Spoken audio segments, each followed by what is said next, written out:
There is something I want to say. I want to beg all the men of God and the women of God in the whole Nigeria, especially Adoration people and the Zion people. The whole thing is getting out of hand. We are in the altar to win souls for God, not to condemn one another. There is a word that said that when two elephants are fighting, the grasses will suffer. And we come on a merubogi kwa. Managa me ukwe makana amabonye chukwu ga no nie. Echete mogu chiko aragoro. Pati obasi goro. Osi oge bu odi eji mara ndi kwere kwe. Ndi bu neji mara nata. Nazi enaka. Ndi bu neji omaga kunanya. Mukoti wikwe Mbalese Inamia Mboku kwemwele onanya Ndi mpu neji Ihunanya ebuteli ibu haidu de alo Ose mboku kwemwele onanya Mbagezi ozo Mwana muna ya Nachumo Silamo Irimo If fight is devil But we are fighting ourselves. And you join the team up to fight the forces that is against us. Now everybody now sees that one neighbor evil spirit. Now one neighbor more. You see one neighbor now ya chuko more. Sinamo irimo. One neighbor now ya chuko more. Sinamo irimo. Kini kana so. Owe buru kwa kana so. Onya here ga ka we wo. Okwa afa nna mu na gi ka na akpu na ana. Okwa afia ka na akpu na ana. Onye achọrọ igosi nya nwere anointing karịa onye nke ọzọ. Onye nke ọzọ chọrọ igosi nya nwere anointing karịa onye nke ọzọ. Anointing enwere na nke a na-enwere enwere ihe eji emeshia. Ofu onye ka anyị na-achụrụ efi. Enwere measurement of anointing. Ofu onye ka a na-achụrụ efi. The most important thing we can direct and the mmadụ chọtara anyị. The truth and the way. Esi aga n'igwe. And can you make it heaven at the end?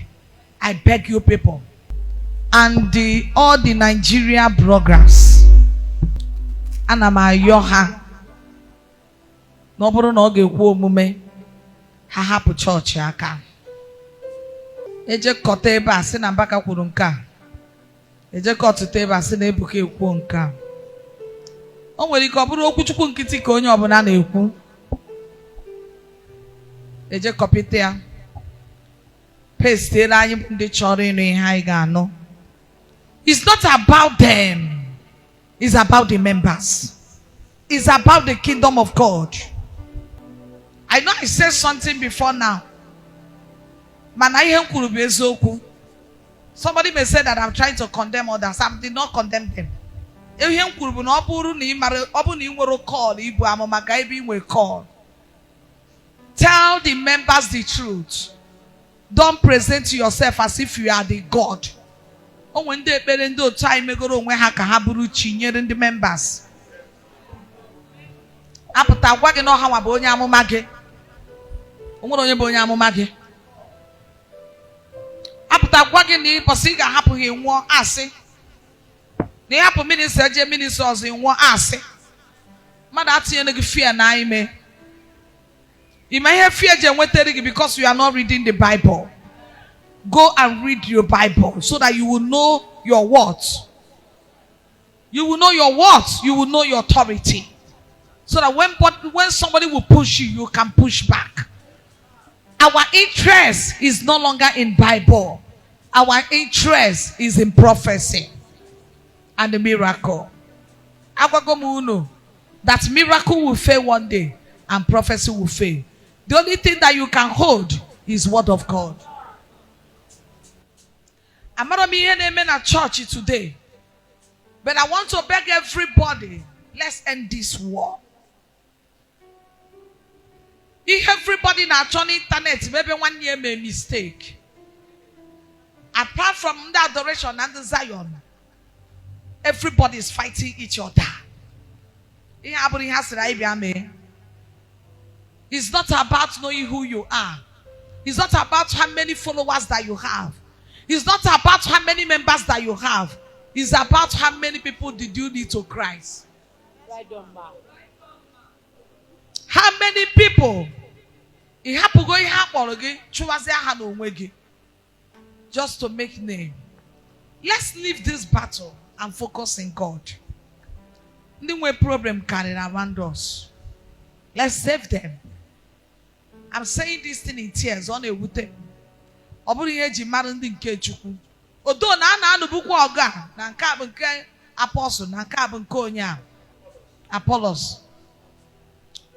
But the generation I will kita na generation nke are not the same. At least that time generation nke they are right. They are left and right. But this our generation, they don't look for Christ, they look for men of God and the women of God. They believe in people of God like us than God himself. And this is the strong assignment I was reading today. Can you chetere ha? Ni ha biara bro makanyi, ni ha biara makachuku. And that's why a believer can say, na ya kusiri church for 12 years. Because na pastor on eje, more minister on a meeting, when omumo me disappoint anya. Because no chota no Christ, no chota a minister. Man nobody chota Christ. Mine eje Rock Rosary. Oh, we are na kuzrai. No bro father no nota ne bunya achicha. Kai bia lefo. Kama no ihe na use the father. O nwere ihe okunye mkpụrụ n'ime. No matter ihe na sim the priest mere, ana ma agote ya. Ma na pastor mere, yem na agota bụ the word on a drop. Yes, we hem na mutanake ya. Bikon. Unu nwa like iri share ebe pastor na abọ na aka ọnụ. Share the bin. Maka na ọkwa na unu ashare ho, onye ọzọ ama mfia. Share the bin. Devil has entered and we need to fight it. And the one on the gun anyo ga na buru unu. Munu unu need riba na ebere. Maka na ọbụkwa maka ndị na anu oga. Onye na anu oga nwee ike ibu out of iwe ma ogini. Mana anyị nwa bụ ndị anu anya anyị ka declare. Let's fight it with prayers. Ka anyị banye inside. Bebe ekpere. Igbu ikpere gị na ana. Pray. Then you will get restore peace. Obukwa maka sọsọ ndị Adoration and Zion. Ọ ka nkụ ndị ụfọdụ okwukwe ha na-esibe ike ga-emepe ọnụ sị that they are not going to church again. Maka ihe a na-anụ n'internet. Ordinary people na-agbakwa onwe ha war. Both physical and spiritual. I'm some of the women of God. Now the people are happy with me, but I don't care. Anytime I will see them, I will go and greet them. Onwere ihe ọ bụ. Onwere onye anyị na-arụrụ ọrụ. Onwere onye ji the glory anabie. The glory niile nwere n'ụwa bụ na ime ka mkpụrụ obi chegharịa mara Chukwu. Ọ bụrụ ịbịa na chọọchị, ọ bụrụ ịkọ ọnụ. Ọkwa na o nwere ọgwụ ọ bụ ya kasị njọ. When the wind is on, no longer kasị njọ. When the wind is on. It makes a look so just small. Oh my God, you got went here. Tell me, you got went here. Some people will tell you they don't want another person to raise. They don't want another person to shine. You want to shine alone. Kai.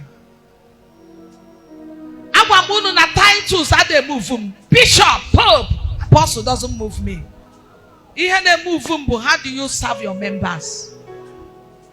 You cannot hide your shoulder as a bishop.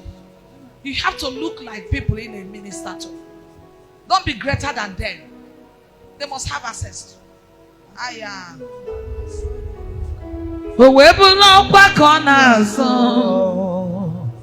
Chai.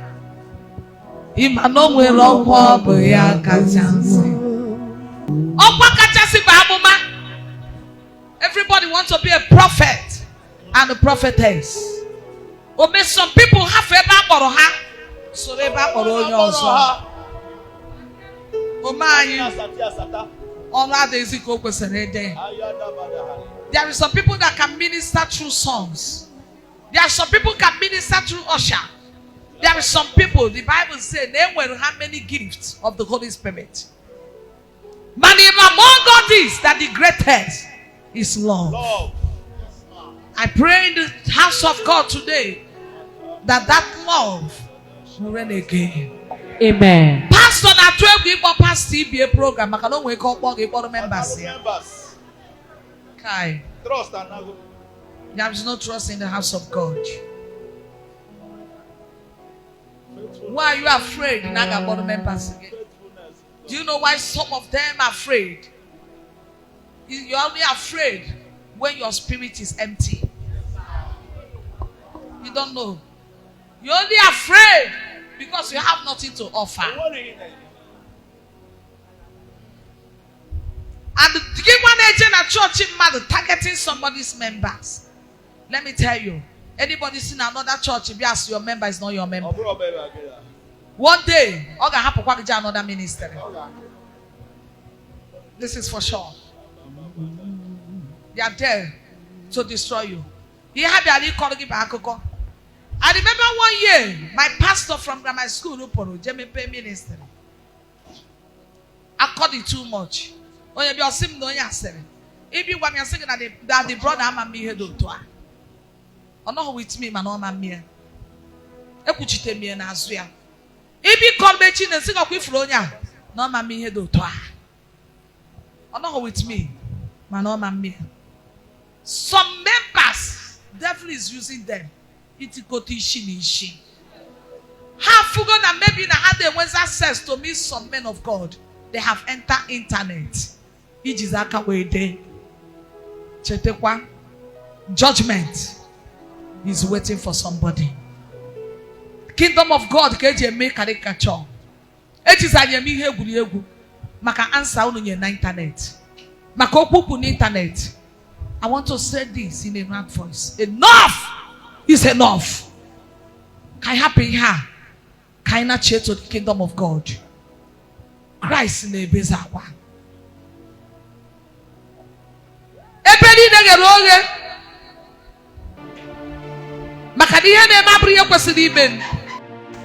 What is happening in Christendom?